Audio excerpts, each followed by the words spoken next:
Ya, keterlambatan kita bahas handphone ini gua rasa nggak ada salahnya. Ini handphone ya, bener-bener kayak roller coaster mau gue bahasnya. Awalnya gue suka nih barang, keren banget, harganya gila, speknya oke. Tiba-tiba turun ekspektasi gua karena setelah rilis banyak yang cerita handphonenya terlalu payah performanya.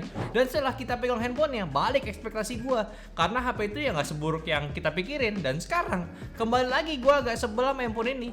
Nah, kalau kalian penasaran kenapanya, gua akan jelasin semuanya di video ini. So, ini dia adalah Infinix GT10 Pro ya, handphone yang sangat heboh di kalangan komunitas anak smartphone atau kaum mendang-mending atau yang nggak punya duit ya. HP yang mendang-mending yang jujur aja bikin banyak handphone lain tuh ketar-ketir. Ini seriusan nih, banyak yang tiba-tiba penurunan penjualan karena handphone ini doang. Ya mau gimana? Pas handphone ini launching harganya 3,5 jutaan, speknya gila yang bisa ngalahin handphone lain kisaran harga yang sama. Chipset Snapdragon 78G atau auto tumbang. Terus handphone yang pakai chipset di bawah ya sudah pasti kena komplain kaum mending membandingin sama handphone ini. Dan gua bareng tim gua akhirnya sudah memiliki kesimpulan untuk handphone yang satu ini. Semoga nggak bikin kalian kecewa kalian ya. Ya, tapi sorry nih kalau baru aja kita bahas handphone ini ya, nggak pas launchingnya kemarin. Jadi Infinix GT10 Pro pakai chipset Dimensity 8050 atau generasi sebelumnya yang rebrandingnya itu Dimensity 1300 yang jarang dipakai. Satu-satunya di Indonesia yang pakai 1300 cuma Oppo Reno 8 doang, dan Tecno Premier juga pakai baru-baru ini si 8050-nya. Dan memang Dimensity ini tergolong punya performa yang kencang ditambah RAM 8GB dan storage-nya 256GB. Ya jelas di harganya udah pasti banyak yang nungguin coy. Di kita bisa dapat Antutu 10-nya sampai 750 ribuan ngalahin Snapdragon 870, 778G, bahkan jauh di atas Dimensity 1080 yang pernah kita tes, bahkan sama dengan yang 8050 yang pernah kita coba yaitu Tecno Camon 20 Premier, itu pun di atasnya. Wildlife-nya 4500-an, slingshot-nya 7400-an, sama-sama ngalahin banyak chipset yang bagus juga, serta Geekbench 6-nya pun skornya juga lumayan tinggi. Udah datang dengan XOS 4 GT 1310, basis Android 13, anti yang namanya bloatware. Ya UI-nya pun sebenarnya nggak ada beda kayak Infinix, cuma karena 4GT-nya settingan gamenya agak sedikit berbeda. Dan dia sempat ada update patch juga sebesar 450MB yang juga optimizing performance-nya. Apakah ini nge-fix masalah Infinix kali ini? Nah, sebelum lebih jauh bahas handphone ini, gua juga ada hal yang aneh sama HP-nya si Infinix dan grup-grupnya tentunya. Kalian masih ingat kan kemarin ataupun tahun lalu Infinix itu nggak pernah kasih update ke handphonenya. Sekarang udah mulai janji bakalan kasih update software ya. Tapi malah akhir-akhir ini kenapa setiap mereka rilis handphone dan benar-benar baru rilis selalu ada software update? Kenapa nggak sebelum handphone launching dikelarin semuanya? Dan kenapa nggak nunggu beberapa waktu kayak sebulanan dulu? Rasanya tuh gue rasa si Infinix Group ini cuma sekedar pengen nunjukin kalau kita udah ngasih update tuh. Udah gitu tuh cara mainnya gitu. HP lain soalnya jarang banget. Biasanya sebulan baru rilis di update, atau update cuma security patch-nya dulu, nggak sampai optimizing kecuali emang handphonenya bener-bener masalahnya nih. So buat temen-temen nih yang pakai Infinix Group ya handphonenya, terutama handphone yang baru rilis, mereka tetap kasih update nggak sih setelah update pas perilisannya? Coba dong komen. Jangan sampai gue nemuin. Nah, ya udah rilis kemarin banyak masalah soal stuttering yang nggak stabil, dan kita tes juga handphone ini buat main game. Sebenarnya ya memang sih agak disayangkan kenapa Infinix itu nggak stabil performance-nya. HP-nya tergolong panas dan nggak kayak ada pengaturan suhunya yang dibuat sama timnya mereka biar nggak separah ini. Dan gitu tergolong boros juga buat main game baterainya ya. Maksud gua kalau performanya ditahan sedikit pun namun stabil kan bisa ngasih hasil yang oke juga.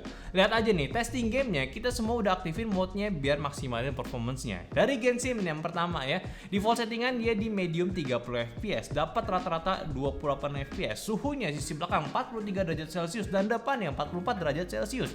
Dan kita coba di 31 menit penggunaan itu baterainya habis 11%. Kalau kita setting di 60 fps dapat rata-rata di 50 fps dan suhunya di bagian belakang itu 45 derajat Celcius dan depannya itu 45 derajat Celcius. Kita coba di 50 menit yaitu bakalan habis 18% baterainya.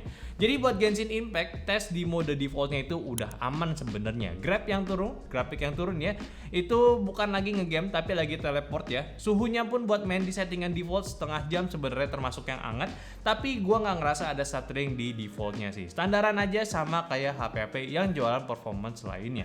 Lalu coba juga buat main game di settingan medium 60 fps. Settingan grafis kita nggak pakai yang very high ya, soalnya nggak make sense. Kayak gua aja memang kenceng tapi nggak masuk akal kalau dipakai rata kanannya. Tapi ini menarik 60 fps ngekuas sekitaran 1 jam. Itu grafis yang main lurus ya, tapi pas di 30 menit baru tuh Aura King-nya keluar. Suhunya sempat sampai 45 derajat Celcius turun ke 43 ataupun 43 ataupun 44 kalau lagi banyak monster atau jalan sepi.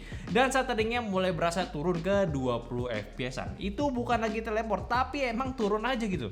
Di tangan sini pedas banget panasnya. Jadi kalau kalian kuat grinding Genshin 1 jam gak pakai kipas plus internetnya pakai data gitu, ya good luck lah ya.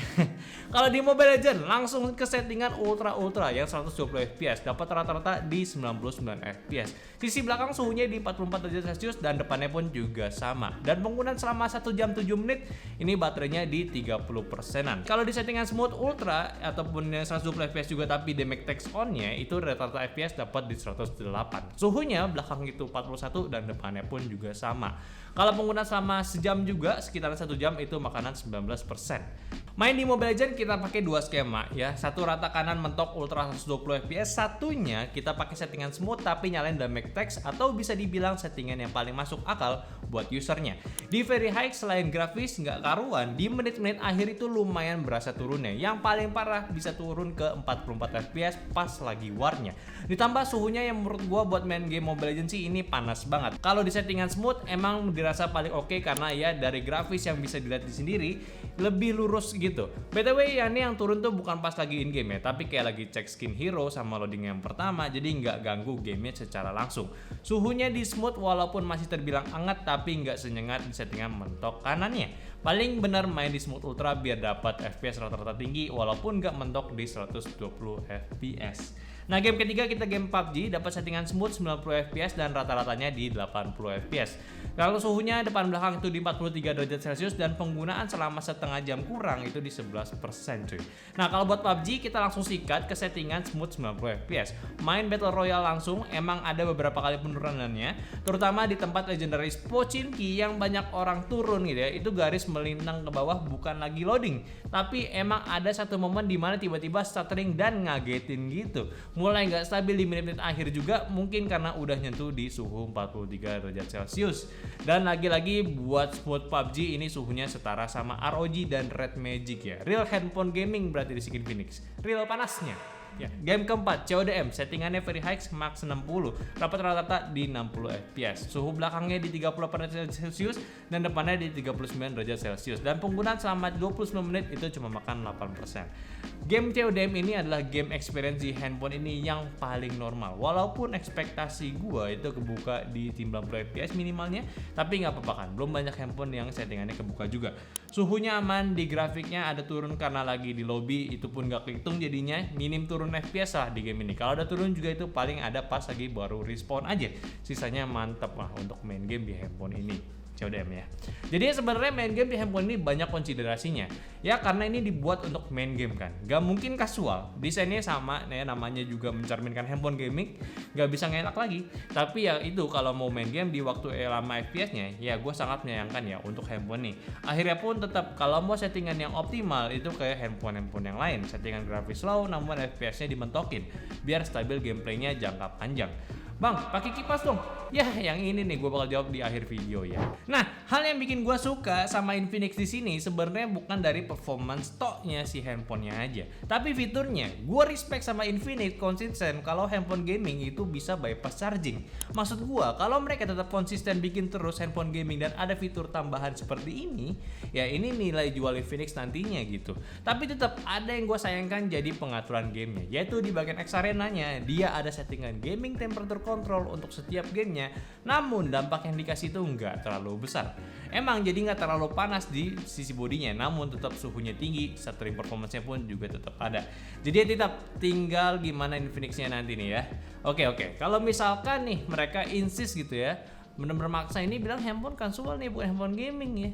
Ya udah kita lihat aja dari segi kameranya. Yang punya setup satu kamera 108 megapiksel dan duanya gimmick.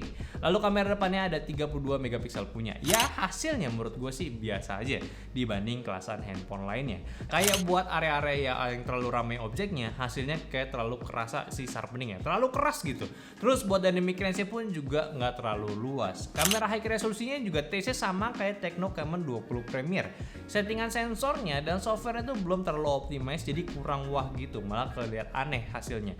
Jadi paling aman kalau mau main biasa aja, standar aja udah cukup nih kameranya. Mode malam juga wajib pakai night mode karena di mode standarnya area highlight auto ke clip, hilang detailnya. Kalau video dia juga bisa sampai 4K, cuma belum ada stabilizer OIS-nya. Yang cuma stabilizer softwarenya yang menurut gue sih paling aman buat lo pakai saat rekam berjalan ya. Ini oke banget sebenarnya.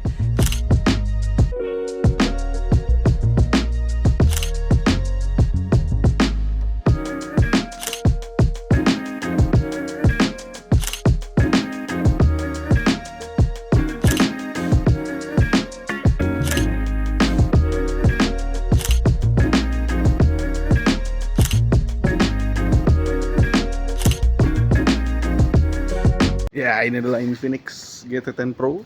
Gue nyobain kamera depannya di resolusi 2K 30 fps. Ini agak geter ya kalau 2K ya. 2K sih gue mungkin secara resolusi lebih gede gitu. Cuman sih gue lihat sih kualitasnya ya, ini gue ngadep matahari banget nih. Sama aja kayak Full HD dan bisa Ultra Steady kayak begini. Nah, ini adalah Super Steady ya, bukan Ultra Steady ya, apapun lah. Jadi ada stabilizernya nyala, ini di Full HD. Gue lihat sih, gue udah ngeliat footage-nya.